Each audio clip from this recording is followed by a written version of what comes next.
too willing to obey other people. So here we can quickly, even if we apply the meaning of prefix, right? All the words have the prefix sub, right? And sub as a prefix has different meanings, right? It means under, below, beneath, and it has other meanings in other contexts as well, right? So too willing to obey other people. You can look at it in two ways. Servient, right? Servant.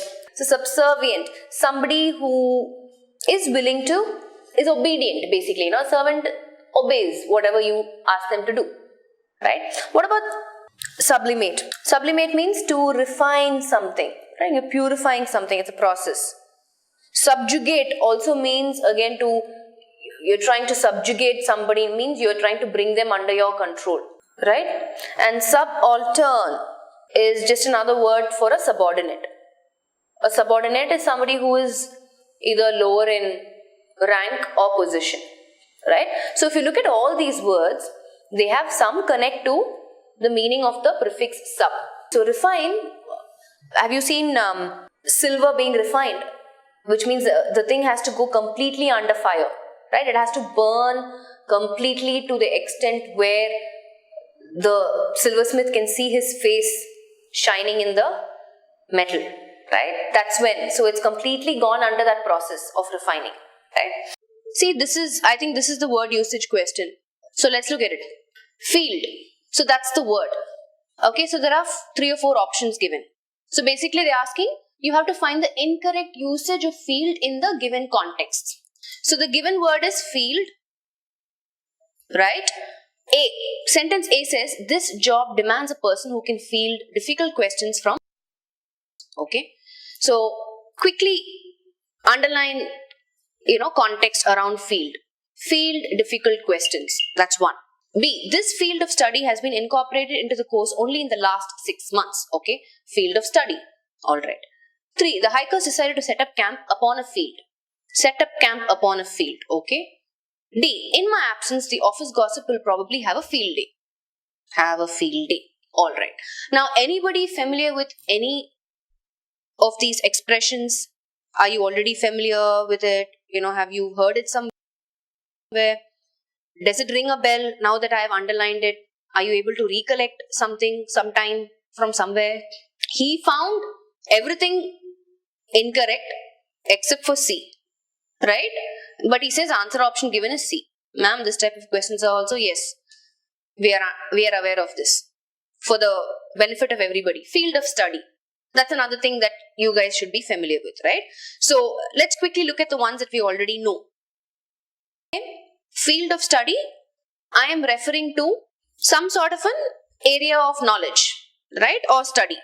So it can be about something where there's some information input, right? It can be a field of interest or study, right? So her main field of interest was literature. Okay, so field of study is clear for us. The other one that you guys said, you kind of take a break from usual routine work. So when someone says, hey, these guys are having a field day, man, which means you're basically relaxing, right? To experience freedom from one's usual work schedule. So basically you're having a gala time. Have a field day, meaning to have an enjoyable time.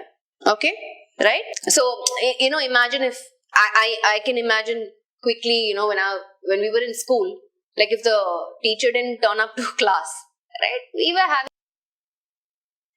no tension, happy hour, right? We call that the happy hour. Or, when somebody comes in, calls you in between class saying, hey, you are wanted on the field. And day after tomorrow, we have sports day, practice. Have a field day. Yeah, getting it. So, in terms of expressions, B and D are correct. Right? Now, let's look at A and C quickly. A. This job demands a person who can field difficult. Now, I'm guessing you're not too familiar with this expression. Now, when you say field a question, in fact, that's an idiom, not very commonly used, right? Let me put it in a context to explain this. So, if I say, after his speech, Sandeep, let's take Sandeep. Sandeep fielded questions reporters. Right? So in this context, basically what we're saying is Sandeep fielded questions from reporters, meaning you fielded questions meaning to answer. Exactly, Srijit, right? To answer reporters, right? They kind of fire away questions one after the other, back to back. So you're kind of answering a series of questions, right? And usually, so in the context also, the job demands a person who can field difficult questions, meaning answer questions, whether it is not relating to whether it is, a difficult question or not, but just be able to answer as many questions as possible, right? From irate customers. So look at the context. So irate customers are going to take you for a ride, right? They're going to be all over the place. So you should be able to handle all sorts of questions. If they're shooting questions, you should be able to handle that, right? So in that context, correct. Now, so if A and B and D is correct, then what is wrong with C? Can somebody point out? Neha says C. What is wrong with C then? The hikers decided to set up camp upon a field. For Sandeep, he says, hey, it seems correct for me. I want you to apply a little bit of logic and tell me there is something wrong in C. But I want you to quickly identify. If nobody is able to identify, I'm obviously going to give you the answer. See, okay, I will give you a clue. In C, what meaning is field giving? Field means here we are talking about an open land, right? If somebody is wanting to set up camp, they need some free space. Open land, ground. Yes, good. So some area, some open land, right? Basically an open land is where you can actually set up something. So 30 seconds over, most of you came back and said upon is incorrect. You need to say in a field. That is one way of looking at it. What I am saying is, why you need this whole phrase itself? Upon a field. If you are setting up camp, right, it's understood that it is in a field. So for me, upon a field is redundant, but if at all you have to make any change, right, you would say not on a field. It's understood it has to be on only, on the surface of that. So on is not a very appropriate. We're talking about in which area, right? So in would be more appropriate. So either ways, you guys are correct. Whoever came back and said, the hikers is written cap in a field in terms of in which area, right?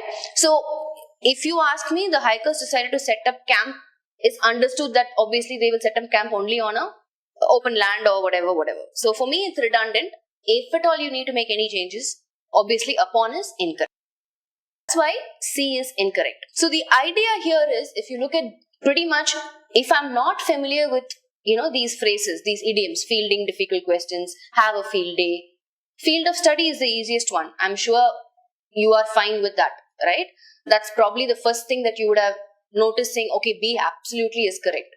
But if you're not familiar with the other expressions, you're going to get confused. So what do I need to have? What do I need to master in this particular question type? Like these sort of questions, idioms and phrases and phrasal verbs. The only reason I would say, because if you set up camp, it's understood or obvious that you have to set up camp only on the surface of a field. So for me, it's just more on the lines of being redundant. That's about it. Can somebody identify the idiomatic phrase from the context? Thank you. She bought her new house for a song. New house is not the idiom. Madhuri, thank you. And Ankita, thank you. For a song, that's our idiomatic expression, right? So they're saying, basically, I think that wasn't highlighted, so all of you are confused. So she bought a new house for a song means, what does it mean? So if I say, I got this dress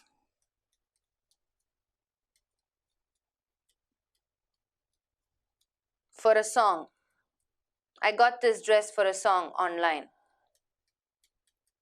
Right? For a song basically means it was way less than what the actual worth of that thing was, right? Which means very cheaply.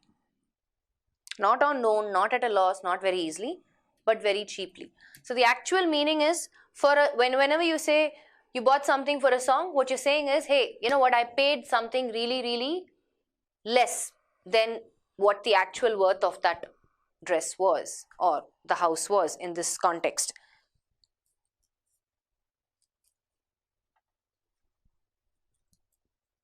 Not very easily. That's why let me give you another context. Property prices have come right down. Houses are going for a song. So in the context here again, what we're saying is, hey, no longer in existence or use, right? The answer is obsolete, obviously. The other ones are pretty easy words, right? Prefix in, not. Inefficient, not efficient. Delete, we know the answer. Invincible, somebody who cannot be defeated. So our answer is D.